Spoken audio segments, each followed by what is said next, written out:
যদি কোনো ভুল হয় তাহলে তোমার একেবারে গর্দান যাবে। এইরকম একটা অবস্থার মধ্যে দাঁড়িয়ে কর্মচারীরা রয়েছেন।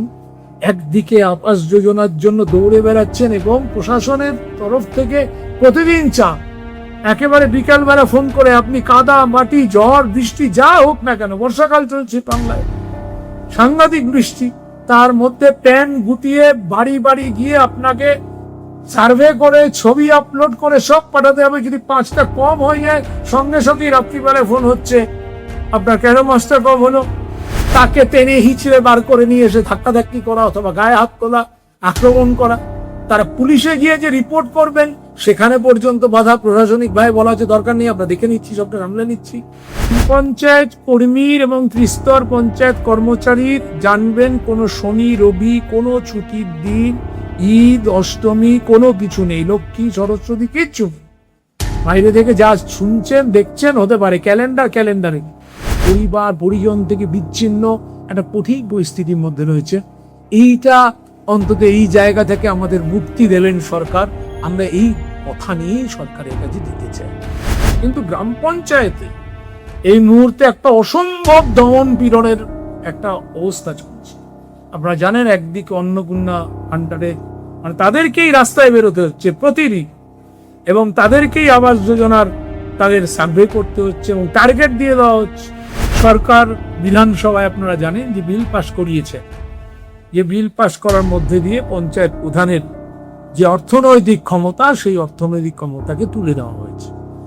এতদিন পর্যন্ত পশ্চিমবাংলার পঞ্চায়েতে কিন্তু চেক সাইনিং অথরিটি ছিলেন পঞ্চায়েত প্রধান এবং এক্সিকিউটিভ অ্যাসিস্ট্যান্ট, এবং একটা বড় অংশ আত্মহত্যার পথ বেছে নিচ্ছেন।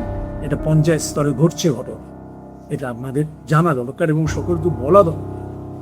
লোয়ার লেভেলে অ্যাডমিনিস্ট্রেশনের যে অ্যাটিটিউড, ফলে সরকারের মানে সরকার বলতে এখানে যদি মন্ত্রিসভার কথা বলে তাহলে মন্ত্রিসভা ঠিক কি ভাবছে, তারা কোন দৃষ্টিভঙ্গি থেকে ভাবছে। আমাদের এরকম অনেকগুলো ফেসিলিটি, আমাদের ধরুন এলটিসির যে ফেসিলিটি, বেড়াতে যাওয়ার কর্মচারীর যে সুযোগ, সরকারি কর্মচারীদের সুযোগের যে এক্সটেন্ড করেছেন সরকার প্রতিদিনে, তা কিন্তু আমাদের জন্য হয়। আমাদের কর্মচারীরা জানেনই না যে কর্মচারীর এরকম কোনো এলটিসি হয় না। সর্বশেষ 11 সালের আগে কিছু বৃদ্ধি হয়েছিল, তারপর থেকে আর কোনো বৃদ্ধি এই অংশের নেই। এই অবস্থার মধ্যে আমরা রয়েছি। আপনি পশ্চিমবঙ্গ পঞ্চায়েত কর্মচারী সমিতির যে যৌথ কমিটি তার অন্যতম একজন মেম্বার। আপনার মুখ থেকে আমরা একটু জানতে চাইব, বর্তমানে পঞ্চায়েত লেভেলে যে কর্মীরা কাজ করছেন সরকার পক্ষের হয়ে, সরকারি যারা অস্থায়ী বা স্থায়ী কর্মী হয়ে, তাদের ঠিক কি পজিশন বা তাদের কর্মকাণ্ডের বা কাজের কি একটা পরিবেশ, সেটা যদি একটু আমাদের দর্শকদের তুলে ধরেন। দেখুন, আমি পঞ্চায়েত ব্যবস্থার সঙ্গে দীর্ঘদিন কাজের সূত্রে যুক্ত আছি, আর সাংগঠনিক মূল দায়িত্বে প্রায় 1 দশক সময় আমি থেকেছি, এবং এখন আমি অবসরের কাছাকাছি। সেই জন্যই আমি বিগত রাজ্য সম্মেলন থেকে সাধারণ সম্পাদকের পদে অব্যাহত হয়েছি। এখন এই দীর্ঘ পরিক্রমায় চাকরি জীবন এবং সাংগঠনিক জীবন, এই সবটা নিরিখে আপনাকে বলতে পারি এই মুহূর্তে পশ্চিমবাংলার পঞ্চায়েত অত্যন্ত একটি কর্মচারীদের দৃষ্টিভঙ্গি থেকে অত্যন্ত বিপজ্জনক অবস্থায় উপস্থিত হয়েছে। সবচেয়ে বড় বিষয় হচ্ছে যে কর্মচারীর দিক থেকে যদি বলি, তাহলে ত্রিস্তর পঞ্চায়েতে আমাদের রাজ্যের মূল স্থায়ী কর্মচারী যারা, সেই সংখ্যাটা 31,000-এর কিছু বেশি থাকার কথা। আমার ধারণা এই মুহূর্তে, আমরা প্রত্যেক বছর এটা সংখ্যা দপ্তর, সরকার কতটা কি করেন জানি না, কিন্তু আমরা সাংগঠনিকভাবে বর্তমান যারা নেতৃত্ব তারাও করছেন, সেটা হচ্ছে আমাদের এই সংখ্যা এখন 50% একেবারে নেমেছে। ধরুন, আমি যেখানে নিজে চাকরি করি, সেখানে আমি যখন চাকরিতে এসেছিলাম তখন 135 জন কর্মচারী ছিলেন। এই মুহূর্তে সেই দপ্তরে এই মাসে শুধু 34 জন কর্মচারী। সেখানে 10টি লোয়ার ডিভিশন ক্লার্ক পোস্ট আছে, 9টি পদ সুন্দর। একজন মাত্র আছেন। ফলে যে ওয়ার্কলোড এই সময় বেড়েছে, বিশেষত গ্রাম পঞ্চায়েত একটা দুর্বিষহ অবস্থা। একটি গ্রাম পঞ্চায়েতে সাধারণভাবে একজন এক্সিকিউটিভ অ্যাসিস্ট্যান্ট, একজন নির্মাণ সহায়ক, একজন সচিব, একজন সহায়ক, একজন বা দুজন জিপি কর্মী, গ্রুপ ডি, এই সংখ্যাটা থাকবে। সাধারণভাবে 5 থেকে 6 জন থাকবে। পশ্চিমবাংলার এমন কোন পঞ্চায়েত এখন নেই যেখানে 3 জন কর্মচারী আছে। ভয়াবহ অবস্থা। শুধুমাত্র জিপি কর্মী আছেন, একজন গ্রুপ ডি স্টাফই আছেন, অন্য কেউ নেই। তিনি সহায়কের কাজ করছেন, তিনি সচিবের কাজ করে দিচ্ছেন, এমন গ্রাম পঞ্চায়েত আছে। এমন জায়গা আছে কেবলমাত্র সচিবই আছেন, আর কেউ নেই, বা কোথাও নির্মাণ সহায়ক এক্সিকিউটিভ অ্যাসিস্ট্যান্ট আছেন, আর কেউ নেই। একটা ভয়ঙ্কর চাপ চলছে। আমি এর আগেও বিভিন্ন জায়গায় বলেছি, ঠিক এই মুহূর্তে দাঁড়িয়ে অ্যাজ অন ডে পশ্চিমবাংলার গ্রাম পঞ্চায়েত, মূলত গ্রাম পঞ্চায়েতের কথাই বলছি, তুলনামূলক মানে বেটার পজিশনে পঞ্চায়েত সমিতি এবং জেলা পরিষদের কর্মচারীরা। একটা সংকট হচ্ছে লোক নেই, কাজের প্রচন্ড চাপ। কিন্তু গ্রাম পঞ্চায়েতে এই মুহূর্তে একটা অসম্ভব দমন পীড়নের একটা অবস্থা চলছে। আপনারা জানেন, একদিকে অন্নপূর্ণা আন্ডারে মানে তাদেরকেই রাস্তায় বেরোতে হচ্ছে প্রতিদিন, এবং তাদেরকেই আবাস যোজনার তাদের সার্ভে করতে হচ্ছে এবং টার্গেট দিয়ে দেওয়া হচ্ছে। গ্রাম পঞ্চায়েত কর্মীর এবং ত্রিস্তর পঞ্চায়েত কর্মচারীর জানবেন কোনো শনি রবি, কোনো ছুটির দিন, ঈদ, অষ্টমী কোনো কিছু নেই, লক্ষ্মী সরস্বতী কিচ্ছু নেই। বাইরে থেকে যা শুনছেন দেখছেন হতে পারে ক্যালেন্ডারে আজকেও কাজ করছে। আজকেও বিশেষ গ্রাম সভা হচ্ছে রাজ্য জুড়ে। সেখানে কর্মচারীকে উপস্থিত থেকে সমস্ত সমস্যার মুখোমুখি হয়ে, কোথাও গন্ডগোল হলে, লাঠালাঠি হলে তার মধ্যে থেকে সব কিছু করে একটি মাত্র বা দুটি মাত্র কর্মচারী সামলাচ্ছে এই টোটাল ব্যবস্থা। ইতিমধ্যেই সরকার বিধানসভায় আপনারা জানেন যে বিল পাশ করিয়েছে, যে বিল পাশ করার মধ্যে দিয়ে পঞ্চায়েত প্রধানের যে অর্থনৈতিক ক্ষমতা, সেই অর্থনৈতিক ক্ষমতাকে তুলে দেওয়া হয়েছে। এতদিন পর্যন্ত পশ্চিমবাংলার পঞ্চায়েতে কিন্তু চেক সাইনিং অথরিটি ছিলেন পঞ্চায়েত প্রধান এবং এক্সিকিউটিভ অ্যাসিস্ট্যান্ট, যারা নির্বাহী সহায়ক বল। এবং এই ব্যবস্থা কিন্তু ভারতবর্ষে প্রায় সব কটি রাজ্যেই আছে। কোথাও সরপঞ্চ নামে আছে, কোথাও প্রধান নামে আছে, কোথাও অন্য কোনো না মুখিয়া নামে আছে, থাকতে পারে। কিন্তু অদ্ভুতভাবে পশ্চিমবাংলায় এটা তুলে নেওয়া হলো, এবং তুলে নেওয়ার সঙ্গে সঙ্গে কিন্তু মনে রাখতে হবে যে ক্ষমতার গণতান্ত্রিক বিকেন্দ্রীকরণের যে দৃষ্টিভঙ্গি আমাদের ছিল, সেই জায়গায় দাঁড়িয়ে প্রধানের যে অথরিটি ছিল, সেই অথরিটিকে নিয়ে সেখানে কিন্তু আমাদের সচিব মানে হচ্ছেন সেখানে কিন্তু একজন কর্মচারী এই পঞ্চায়েতে, সেই কর্মচারীর হাতে দায়টা দিয়ে দেওয়া হবে। এবং আমরা বিভিন্ন ভিডিওতে দেখতে পারলাম, বলা হচ্ছে যে এবার থেকে আমরা সরাসরি কর্মচারীকে ধরতে পারবো, কিছু মেডিয়াম এবং ইত্যাদি হলে। কিন্তু সেটা তো বুঝতে হবে যে এই বাংলায় যারা যারা চেক সাইনিং অথরিটি বিভিন্ন ডিপার্টমেন্টে, তাদের লেভেলটা কি, তারা কোন দায়িত্বে কোন জায়গায় আছেন। আর পশ্চিমবাংলার পঞ্চায়েতে, গ্রাম পঞ্চায়েতের ক্ষেত্রে সচিব বা এক্সিকিউটিভ অ্যাসিস্ট্যান্ট, তাদের পে স্কেল কি 6 নম্বর এবং 9 নম্বর। তাদেরকে এই দায়িত্ব দিয়ে প্রথম থেকেই বলা হচ্ছে যদি কোনো ভুল হয় তাহলে তোমার একেবারে গর্দান যাবে। এইরকম একটা অবস্থার মধ্যে দাঁড়িয়ে কর্মচারীরা রয়েছেন। একদিকে আবাস যোজনার জন্য দৌড়ে বেড়াচ্ছেন এবং প্রশাসনের তরফ থেকে প্রতিদিন চাপ, একেবারে বিকালবেলা ফোন করে আপনি কাদা মাটি ঝড় বৃষ্টি যা হোক না কেন, বর্ষাকাল চলছে বাংলায়, সাংঘাতিক বৃষ্টি, তার মধ্যে প্যান গুটিয়ে বাড়ি বাড়ি গিয়ে আপনাকে সার্ভে করে ছবি আপলোড করে সব পাঠাতে হবে। যদি 5টা কম হয়ে যায় সঙ্গে সঙ্গেই রাত্রিবেলায় ফোন হচ্ছে আপনার কেন 5টা কম হলো। এমনও জায়গা আছে যেখানে আক্রান্ত হয়েছেন কর্মচারী দক্ষিণ 24 পরগনা। অ্যাপের মাধ্যমে জানেন আপনারা, সে অ্যাপে সেই মৌজাটির নাম নেই, তাদের কিছু করণীয় নেই, কিন্তু মানুষ দেখছেন সেই মৌজায় যাচ্ছে না সার্ভে করতে, তারা চলে এলেন গ্রাম পঞ্চায়েত। এবং এই বাংলায় এই মুহূর্তে এক অদ্ভুত পরিস্থিতি, প্রধান এবং উপপ্রধানরা কেউ পঞ্চায়েতে যাচ্ছেন না, তাহলে পড়ে রইল সামনে কর্মচারী। তাকে টেনে হিচড়ে বার করে নিয়ে এসে ধাক্কাধাক্কি করা অথবা গায়ে হাত তোলা, আক্রমণ করা। তারা পুলিশে গিয়ে যে রিপোর্ট করবেন সেখানে পর্যন্ত বাধা। প্রশাসনিক ভাবে বলা হচ্ছে দরকার নেই, আমরা দেখে নিচ্ছি, সবটা সামলে নিচ্ছি, তুমি আর এগিয়েও না। এক দুর্বিষহ যন্ত্রণার মধ্যে, তার মধ্যে অন্নপূর্ণা চলছে, তার মধ্যে ওয়াটার স্যানিটেশন, নানা রকম প্রোগ্রাম একসঙ্গে হয়ে পঞ্চায়েত কর্মচারী খুবই খারাপ অবস্থায়।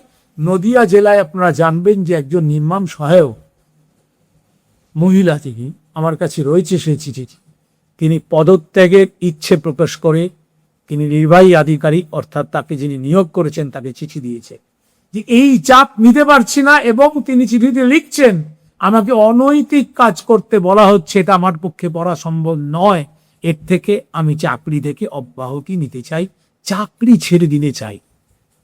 এই জিনিস কিন্তু পশ্চিমবাংলার পঞ্চায়েতে ঘটেছে গত কয়েকদিন আগের ঘটনা নদিয়া জেলায়। দাদা, এই যে এত তথ্য দিচ্ছেন, ঘটনাগুলো শেয়ার করছেন, নতুন সরকার আসার পর কি কি পদক্ষেপ ঠিক নিলেন এই পঞ্চায়েত কর্মীদের পক্ষে, সেটা যদি একটু তুলে ধরেন। দেখুন, এখনো পর্যন্ত মানে পদক্ষেপ, সরকার তো 9ই মে বসেছেন, সরকার তৈরি হয়েছে। আমরা মনে করি, আমরা কর্মচারী সংগঠন মনে করি আরো কিছু সময় অতিবাহিত করতে হবে, আমরা অপেক্ষা করছি। আমরা প্রশাসনিক স্তরে ইতিমধ্যে যেভাবে ডেপুটেশন করা যায়, যে ভাষায় আমরা কথা বলি সেভাবে আমরা তুলে ধরবার চেষ্টা করছি সমস্যাগুলো। কিন্তু আমরা ঠিক করেছি সংগঠনের ক্ষেত্রে, কারণ ইতিমধ্যে মাননীয় মন্ত্রী বিভিন্ন জেলায় মিটিং করছে, সংশ্লিষ্ট মন্ত্রী শুনতে পাচ্ছেন। আমরা ভরসা রাখছি যে সরকার ক্ষমতায় আসবার আগে এবং ক্ষমতায় আসার পরপরই বলেছেন যে প্রথম দরকার নিয়োগ, এবং প্রায় 50,000 নিয়োগ হবে সর্বস্তরে, এবং সেখানে পঞ্চায়েতেও একটা বড় নিয়োগ হবে। নিশ্চিতভাবে এই কাজগুলো সরকার যা বলছেন বা যা মনে করছেন তা যদি হয় তাহলে নিশ্চয়ই অনেক প্রবলেম সলভ করা যায়। কিন্তু এখনো পর্যন্ত লোয়ার লেভেলে অ্যাডমিনিস্ট্রেশনের যে অ্যাটিচিউড, ফলে সরকারের মানে সরকার বলতে এখানে যদি মন্ত্রিসভার কথা বলেন তাহলে মন্ত্রিসভা ঠিক কি ভাবছে, তারা কোন দৃষ্টিভঙ্গি থেকে ভাবছে, সেইটা আমাদের বুঝে ওঠার সুযোগ হয়নি। আমরা নানাভাবে চেষ্টা করছি মাননীয় মুখ্যমন্ত্রী অথবা মাননীয় পঞ্চায়েত মন্ত্রীর সঙ্গে দেখা করবার, যাওয়ার চেষ্টা করছি, কথা বলার চেষ্টা করছি, আমরা তাদের কাছে তুলে ধরতে চাই। কিন্তু এই ব্যবস্থাটা যদি আরো কিছুদিন এরকম চলতেই থাকে তাহলে একটা মানে পিরিয়ড যেখানে সরকারের একটু বুঝে নিতে, কাজটা গুছিয়ে নিতে সময় লাগে, 6টা মাস অতিক্রম করবার পর নিশ্চয়ই আমাদের দাবি প্রতিষ্ঠার জন্যই আমরা রাস্তায় নেমেই আন্দোলনের পথে গেল। পঞ্চায়েত কর্মীদের বেতন সম্পর্কে কিছু তথ্য যদি বলেন, মানে বেতন এখানে সবচেয়ে বড় ব্যাপার হচ্ছে, আমি এতক্ষণ ধরে যে কথাগুলো আপনাদেরকে বলেছি সেই কথাগুলো হচ্ছে মূলত এই পঞ্চায়েত ব্যবস্থার যারা স্থায়ী কর্মচারী, এই স্থায়ী কর্মচারীরা সরকারি স্কেল অনুযায়ী বেতন পান, কিন্তু অনেকগুলো ডিসিমিলারিটি আছে গভর্নমেন্ট এমপ্লয়ির সঙ্গে। যেমন ধরুন আমাদের গ্র্যাচুইটির টাকা আমরা কম পাই, হঠাৎ করে কমে গেছে। এটা আমরা লক্ষ্য করলাম যে পঞ্চম বেতন কমিশন থেকে কমে গেল। আমাদের সরকারি কর্মচারী সমান ছিল, কিন্তু আমরা কমে গিয়ে হঠাৎ এটা 4,15,000 হয়ে গেল। আমাদের এরকম অনেকগুলো ফেসিলিটি, আমাদের ধরুন এলটিসির যে ফেসিলিটি, বেড়াতে যাওয়ার কর্মচারীর যে সুযোগ, সরকারি কর্মচারীদের সুযোগের যে এক্সটেন্ড করেছেন সরকার অতীত দিনে, তা কিন্তু আমাদের জন্য হয়। আমাদের কর্মচারীরা জানেনই না যে কর্মচারীর এরকম কোনো এরকম এলটিসি হয় বলে। আমাদের জন্য দীর্ঘ লড়াইয়ের পর আমাদের জন্য বিগত সরকার স্বাস্থ্য বীমার কথা ঘোষণা করেছে। 23 সালে পঞ্চায়েত নির্বাচনের আগে মাননীয় মুখ্যমন্ত্রী মৌখিকভাবে ঘোষণা করে, 24 সালের লোকসভা নির্বাচনের আগে জানুয়ারি মাসে তার ইমপ্লিকেশন শুরু হয়। আর আজকে অ্যাজ অন ডেট আপনাকে দাঁড়িয়ে আমি বলতে পারি খুব সামান্য অংশে প্রয়োগ করা যাচ্ছে। তার কারণ হচ্ছে সরকার এতদিন বাদে এটা করলেন, অথচ ক্যাশলেস বেনিফিট করলেন না। এখানে রিইম্বার্সমেন্ট, সেই রিইম্বার্সমেন্ট করতে অধিকাংশ জায়গায় কালঘাম ছুটছে। এইরকম জটিলতাগুলো আছে। আরো অনেকগুলো বিষয় আছে, আমাদের পেনশনের ক্ষেত্রে বলুন, আমাদের ছুটির দিনের যে অবকাশের যে পয়সার ক্ষেত্রে বলুন, এগুলোর ক্ষেত্রে আমাদের ডিফারেন্স আছে। আবার গভর্নমেন্টের সঙ্গে পে স্কেল সাধারণভাবে এক হলেও অনেক ক্ষেত্রে দেখা যাচ্ছে যে গভর্নমেন্টের ঠিক একই যোগ্যতা, শিক্ষাগত যোগ্যতা, একই রকম যায় মানে দায়িত্ব পালন করছেন, তার যে স্কেল, সেই স্কেলের সঙ্গে পঞ্চায়েত কর্মচারী স্কেল মিলছে না। ধরুন গ্রাম পঞ্চায়েতে যারা সহায়ক আছে, পার্মানেন্ট পোস্ট, তার 5 নম্বর স্কেল, তিনি আসলে ক্লারিক্যাল কাজ করছেন, এটা হওয়া উচিত নয়। তার 6 নম্বর স্কেল মিনিমাম হওয়া উচিত, তারা দীর্ঘদিন ধরে দাবি করছেন। সচিবরা এখন বর্তমানে উচ্চ মাধ্যমিক মিনিমাম তার যোগ্যতা, তার স্কেল বৃদ্ধি পাওয়া উচিত। এক্সিকিউটিভ অ্যাসিস্ট্যান্ট, তারা নির্বাহী সহায়ক, তারা তাদের স্কেল আরো অনেক দূর বৃদ্ধি করা উচিত। এগুলো মানে লিগাল ডিমান্ড, এগুলো মানে লেজিসলেটিভ ডিমান্ডের মধ্যে কোনো অন্য কোনো গল্প নেই। দীর্ঘদিন ধরে এগুলো প্রতিষ্ঠিত হয়ে আছে, পে কমিশন বিবেচনার মধ্যে রেখেছেন, কিন্তু প্রয়োগ হয়নি, এই যাচ্ছে, এই কথাগুলো আছে। কিন্তু সবচেয়ে এর বাইরে গিয়েও, আমাদের নিজেদের বাইরে গিয়েও সবচেয়ে খারাপ আছেন গ্রাম পঞ্চায়েতে অস্থায়ী কর্মচারীরা। একদল অস্থায়ী কর্মচারী, বিশেষত কর আদায়কারী, আমি আগেও উল্লেখ করেছি আপনাদের কথা বা অভিজ্ঞতা, সেটা হচ্ছে তারা মাত্র এই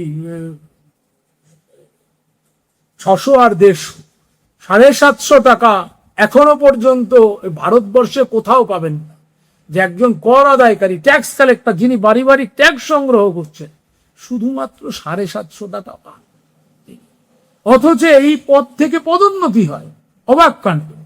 আমাদের একটি পদ আছে ভিএলই, অনেকের অতীতের সরকারের কাছে আমরা বলে বলে, মিছিল করে, মেমোরান্ডাম জমা দিয়ে ফেড আপ হয়ে গেছি আমরা। সরকার অন্যদের ইচ্ছা মতো বৃদ্ধি করে যাচ্ছেন, অথচ ভিএলই যারা সবচেয়ে গুরুত্বপূর্ণ কাজ করছেন গ্রাম পঞ্চায়েত হাত দাঁড়িয়ে, কম্পিউটার ওরিয়েন্টেড কাজ করছেন, যাদের নিয়োগ হয়েছিল যে গ্রাম পঞ্চায়েতে এই ধরনের কাজগুলো তারা টেকনিক্যাল হ্যান্ডস হিসেবে কম্পিউটারের কাজগুলো করবেন, তারা আজকে অনেক কাজ করছেন, ওই 100 দিনের কাজও করছেন, সবকিছু করছেন, কিন্তু তারা 9,500 গন্ডি কিছুতেই টপকাতে পারছেন না, বছরের পর বছরে। এরকম ভাবে ভিএলই, জিআরএস, জীবিকা সেবক আছেন, কেন্দ্রীয় প্রকল্পের ভিত্তিতে নিয়োগ করা হয়েছিল, কেন্দ্রীয় প্রকল্প বন্ধ হয়েছে। আগের মুখ্যমন্ত্রী প্রশাসনিক সভায় দাঁড়িয়ে বলেছেন এদের ব্যবস্থা করে দিতে হবে, তাদেরকে ওই অতিরিক্ত সহায়ক পঞ্চায়েতের একটি পদ আছে সেখানে নেওয়া হবে বলে সিদ্ধান্ত হয়। আজ পর্যন্ত জীবিকা সেবকদের কিছু হলো না, তাদের বেতন বন্ধ হয়ে গেছে। গ্রাম পঞ্চায়েতগুলো কিছুটা সহায়তা করে তাদের বাঁচিয়ে রেখেছে, একাধিক তাদের মধ্যে আত্মহত্যার ঘটনা ঘটেছে। আমাদের এই পঞ্চায়েত কর্মচারীদের মধ্যে, স্থায়ী কর্মচারীদের মধ্যে একটা বড় অংশ, তারা রাত বিরেতে যখন ফিরছে, রাত 10টায় পঞ্চায়েত ছেড়ে বেরোচ্ছেন, কাজ শেষ করতে পারছেন না। গাছের গুড়িতে গিয়ে ধাক্কা মারলেন, তিনি নির্মাণ সহায়ক হতে পারেন, তিনি নির্বাহী সহায়ক হতে পারেন, তিনি সচিব হতে পারেন। অসুস্থ হয়ে পড়ছেন, পঞ্চায়েত দপ্তরের মধ্যে মৃত্যুর কোলে ঢলে পড়ছেন এই চাপ নিতে গিয়ে, তার কিন্তু কোনো মূল্যায়ন হচ্ছে না। এবং আমি ভিএলই, জিআরএস, এসটিপি, আরো অসংখ্য 100 দিনের কাজে যুক্ত ছিলেন এমন অনেক অসংখ্য কর্মচারী অস্থায়ী আছে, যারা বিপজ্জনক পরিস্থিতির মধ্যে কেবলমাত্র পেটের টানে পরিবারটাকে বাঁচানোর জন্য তারা কিন্তু লড়ে যাচ্ছেন এই অল্প বয়সায়, এবং একটা বড় অংশ আত্মহত্যার পথ বেছে নিচ্ছেন। এটা পঞ্চায়েত স্তরে ঘটছে ঘটনা, এটা আপনাদের জানা দরকার এবং সকলকে বলা দরকার।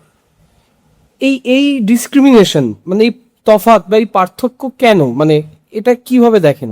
দেখুন, আপনি যদি আমাকে জিজ্ঞেস করেন কিভাবে দেখি, আমি বলবো যে যারাই দেখছেন প্রশাসনের পক্ষে, তারা একেবারেই মানে এটা অতীত দিনে এটা ছিল। অতীত দিনে প্রশাসন ছিলেন সংবেদনশীল।